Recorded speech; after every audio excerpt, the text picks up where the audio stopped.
Assalamualaikum, jumpa lagi dengan saya guys. Malam ini alhamdulillah kami berjaya menangkap ular yang mana selalu datang di kandang kambing, yaitu mematuk kambing sehingga sudah mematuk 2 ekor kambing guys.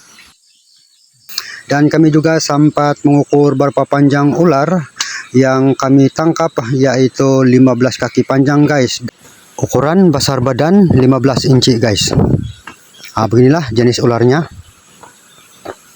Oke guys, kawan-kawan saya juga sempat berfoto di depan kandang kambing guys.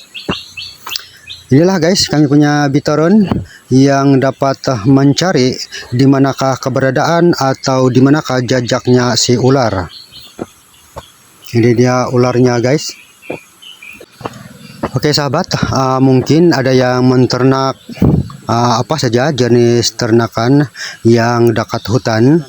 Ya, hati-hati guys, sebab bila-bila masa pemangsa itu akan datang.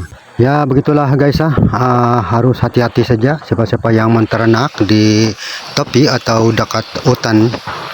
Ya, pemangsanya bila-bila muncul guys. Oke guys, inilah gambar kambing yang dimangsa oleh ular. Ya guys, apapun terima kasih yang sudah menonton video ini dari awal sampai selesai. Assalamualaikum dan jumpa lagi.